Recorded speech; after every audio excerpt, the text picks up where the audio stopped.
Hi guys, happy to be back again. I'm here to talk to you guys and discuss workouts and your hormones, hormonal balance and training and exercise.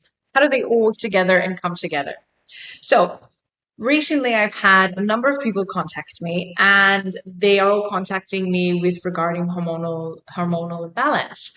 Now, one of the things that I like to ask is how do you feel your nutrition is going on at the moment? And are you doing any exercise or training right now, particularly? Most of them would tell me that they're on a diet or they're trying to be careful with exactly what they're eating. And a lot of them, most majority of them, are training about 3 times a week. Either they're training for about an hour at a time or they're doing high intensity interval training. They're attending perhaps like a HIIT class. Okay, I'm pretty sure you guys have heard the term HIIT before, which stands for high intensity interval training. Or, they're doing the latest thing that they can, whether it's a high intensity kind of workout or else even like an intense type of training. Now, I kind of stop them there and they have to realize how their workouts as well as their dieting can be having a huge impact on their hormones in a bad way. Okay. I've covered dieting and I've covered nutrition in another previous live before. So if you want, go check it out. Go in the past lives. There's a whole video on nutrition and dieting, how that impacting your hormones. And today I want to tackle specifically the workouts. Okay. Now, when it comes to high intensity interval training or HIIT training, for some people, it's actually an excellent way that accelerates their fat loss and it can be absolutely great for results. I've done it before, I've used it myself a couple of times on that approach, and it can work well. Now, I want you guys to remember we are not all made up of the same genetic makeup. We don't all live the same lifestyle. So not all type of training is going to suit absolutely everyone. I've done HIIT in the past when it's worked for me. However, I find that when going through a hormonal imbalance or there's a bit of an issue going on, HIIT type of training does not work for me. How does HIIT training actually work? So let me just explain a little bit about the high intensity interval training. It is a type of training where normally the instructor will pick a set time schedule for you. So for example, you have 1 minute high intensity doing an exercise, 20 minutes rest. High intensity for 1 minute, 20 seconds rest. High intensity for 1 minute, 20 seconds rest. This can change. It could be 30 seconds on, 30 seconds off, 2 minutes on, 1 minute off. The intervals are always changing and adapting depending, again, on your fitness level. Now, how can something like this, which sounds really, really good, be sabotaging your results? It all comes down to metabolic stress in your body and your hormones. Okay. When you're performing these types of workouts, you're actually putting your body under a lot of stress and tension. Why? Because just like everyone else in the class, you don't want to stop and give up until that minute is done. You don't want to stop and rest until you're allowed to. You don't want to stop until you hear that drill or that whistle or the instructor tell you to rest. So what is this doing?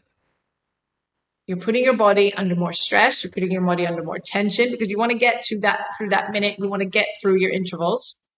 Your stress hormone cortisol is just going to go up and is going to continue rising.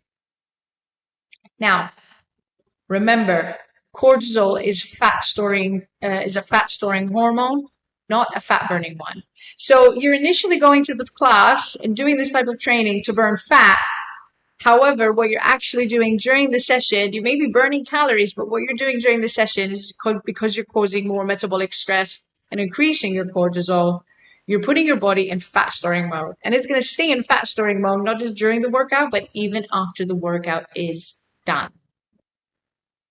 So remember, guys, it's not only the effect that you have at the time of the workout, at the time of your training, but also the effect that your body can have even after the workout and after the training.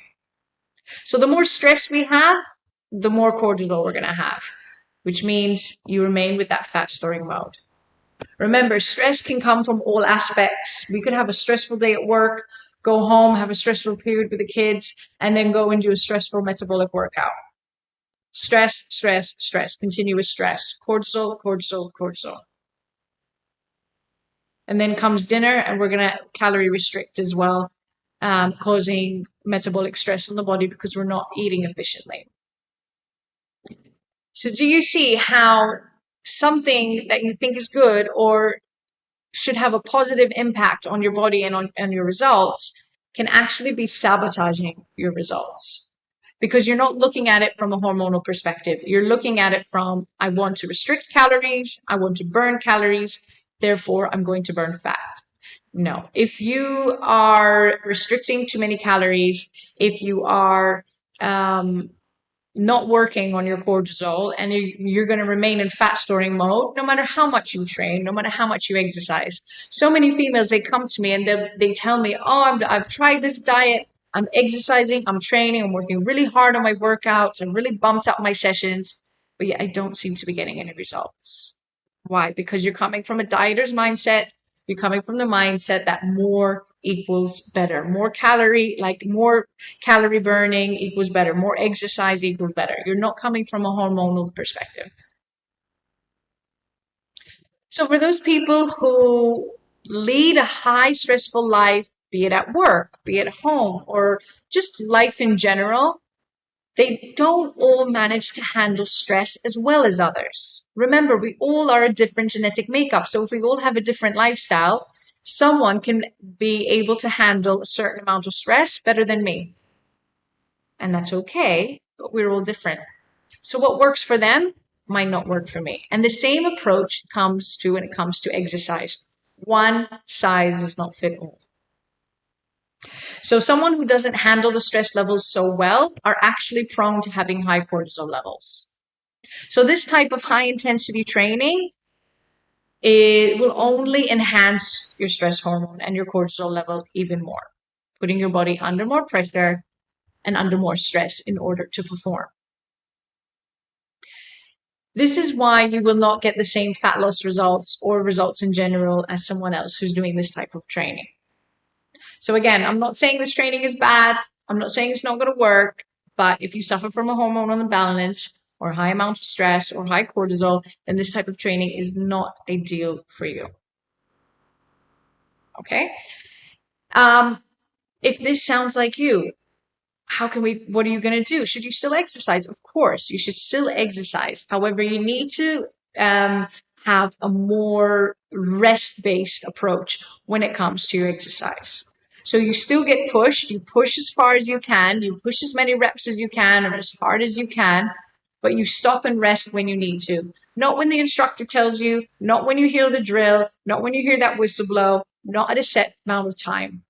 If within that 1 minute period you need to stop and rest for 20 seconds or 10 seconds, you go ahead and do so. You jump back in whenever you're ready. Okay? This is how you keep the stress hormone down. Because you are working out, you're still putting your body under pressure, but you're not putting that hormonal stress on it, a metabolic stress on it to cause that imbalance. You're listening to what your body needs with a rest-based approach. So it does not mean rest-based training does not mean it's going to be a less active session or it's going to be an easy stretch down session. Not at all. My hormonal reboot and my hormonal balance classes, they're still challenging. They're still tough. However, everyone stops when they need to. Everyone takes that break when they need to. They jump back in when they're ready, including myself. So I'm resting at times when other people are moving. Other people are going to rest when I'm still moving. But we all learn how to listen to our body signs and signals and rest whenever we need to. So we are still keeping our stress hormone down while still getting that workout done.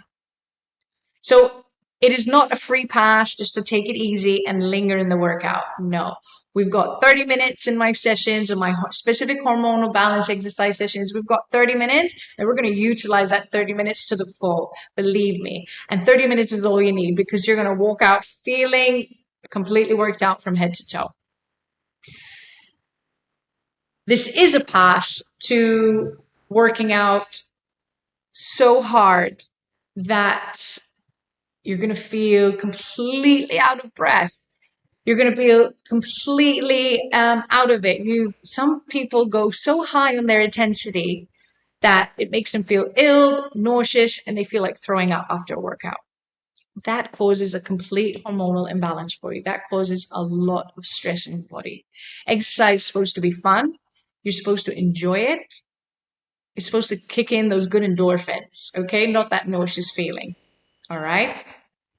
So we're going to take a pause to that, not feeling good. We want our workout to feel good, feel energizing, be good for ourselves, and made specifically for you.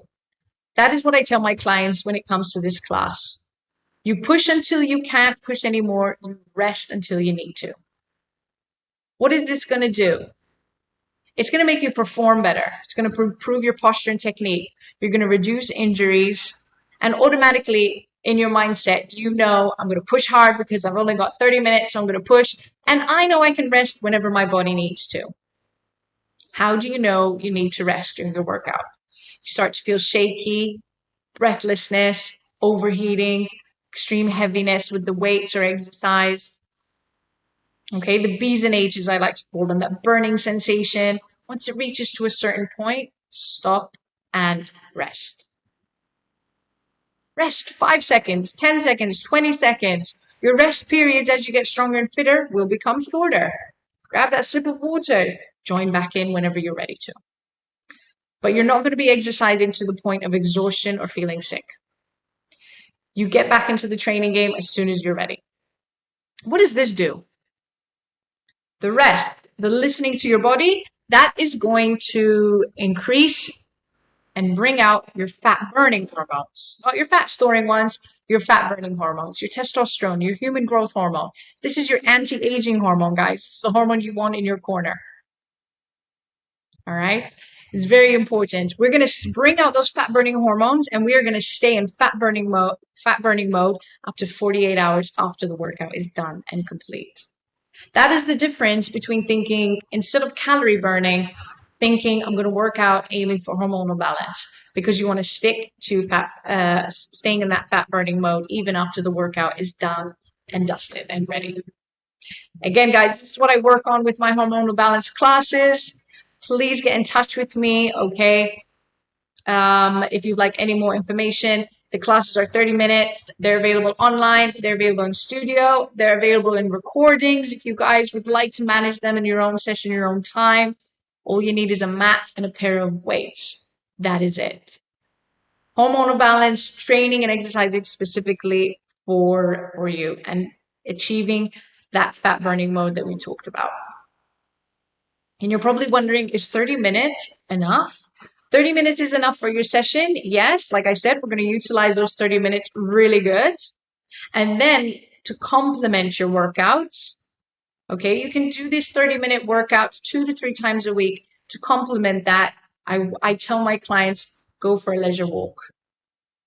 Do something gentle, do something easy, do something that's going to wind down, whether it's after or the next day. Rest and recovery sessions. Make time for your rest and recovery sessions. Leisure walking is excellent for bringing down the fat storing hormones and bringing out those fat burning ones as well. Okay. When it comes to exercise, guys, it's not more equals better. Smarter is better. Be smart, be efficient with your workouts, be efficient with your training, and you will get the results that you're looking for. All right, guys, that's all from me for today. If you have any questions, give me a shout out, send me a message. Happy to help. Take care, everyone, and I'll see you next time. Have a good one.